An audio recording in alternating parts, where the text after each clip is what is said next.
I got a bunch of kids, right? And a couple of them are getting close to entering the workforce, getting jobs and entering the workforce. And what's very important, and Uncle Colin, dad, stepdad tells them, who, where, what? Ask yourself, who are you? Want to be a good coworker, a trustable coworker, a friend, an ally? Who are you? Establish that. Who are you in the company? Where? Where will you flourish? In a social environment? In a cubicle by yourself? West Coast, East Coast, close to family, on your own? Where will you flourish? What? What do you see yourself becoming in 10 years?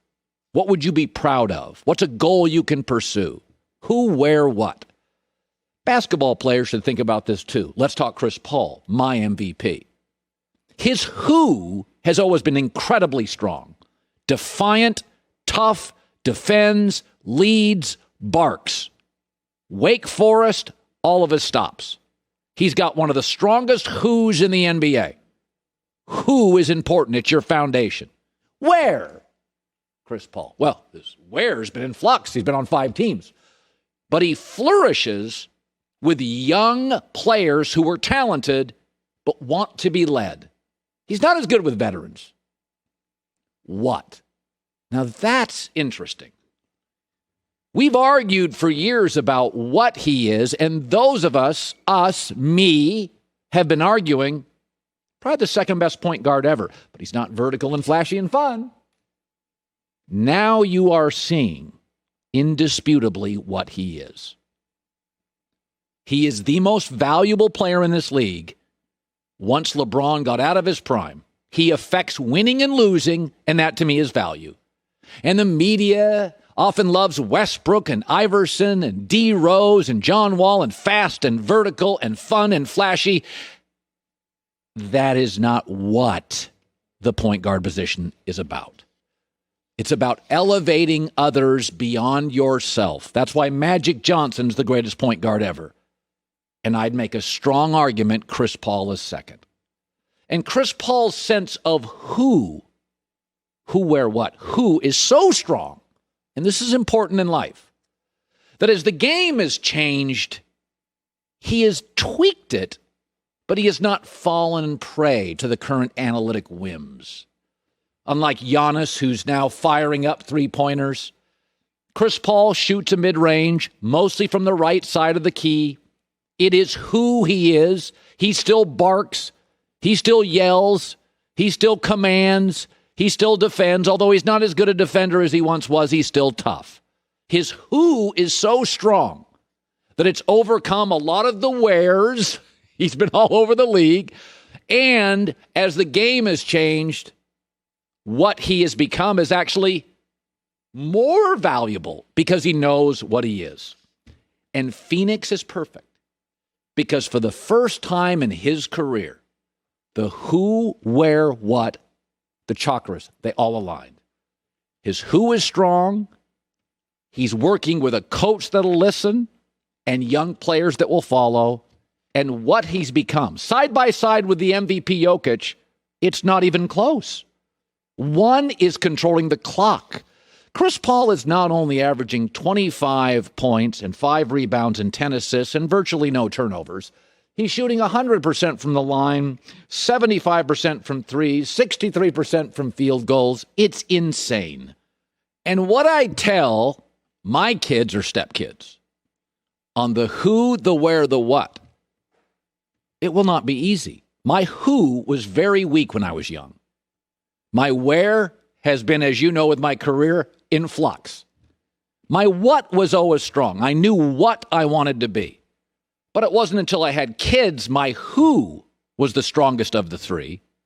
They created clarity on who I really was. My where, I'm finally happy. And my what, and this is what I do, I talk.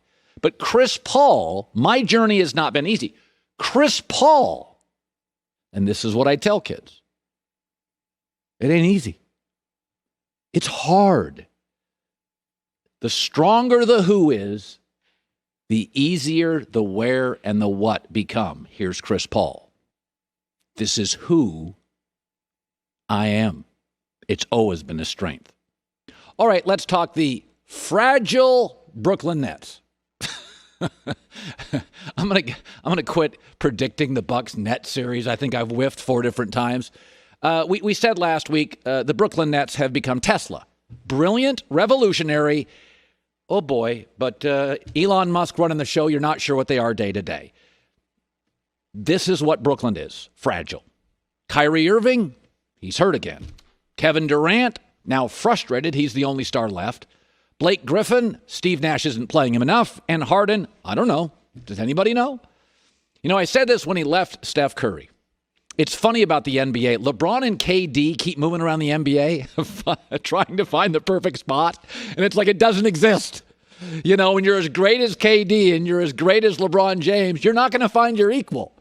You know, D. Wade got old and Cleveland's owner couldn't get him any good players. And then Kyrie bailed on him and J.R. Smith drove him nuts. And now Anthony Davis isn't healthy. And Kevin Durant wasn't the man in Oklahoma City. And I'm going to go to Golden State. And he wasn't quite the man there because it's kind of Steph's culture and Steph's team. And now he goes out to Brooklyn with stars and they're all hurt. You can run, you can't hide. KD and LeBron are bouncing around trying to find the perfect solution. And it's really not there. But I said, when he left Golden State, I said, be very careful because Steph Curry is probably the most selfless, egoless, emotionally dependable star in the league. Kyrie's gifted, but he's not that. You don't quite know what you're getting day to day with Kyrie and the way he feels and Kyrie and his body. And so this is a sort of what it was going to eventually be, which is a bunch of dudes, really talented, look like the world's best basketball team for the first 2 games, and then KD is essentially now on his own. The most valuable teammate for Kevin Durant this morning is the Nets training staff. Fragile. Fingers crossed. Harden's hammy, anyone's guess. Kyrie's ankle, cross your fingers. You can move around a lot when you're a superstar in the NBA. But KD and LeBron are great examples. You're never going to find anybody as great as you. KD's never going to find anybody as good as KD as a teammate. I mean, on the planet right now, there isn't one. And LeBron kept looking for somebody as durable as LeBron. Who was as durable as LeBron his first 16 years in the league? How about nobody ever, including Michael Jordan? Nobody was as durable. And so this morning, Kevin Durant wakes up, and he's tied at 2 games. And at this point, my only prediction is the Nets team doctors will decide the season. That's it. That's the series. It's come down to health. They're working on the ankle now. They're working on the hammy now. Nets are healthy, they win. Nets aren't, they lose. It's come to that. Hi, everybody. Thanks for watching. Subscribe here to get the latest from the show. Also, be sure to check out more of the best clips from The Herd or go watch a few segments from other shows on FS1.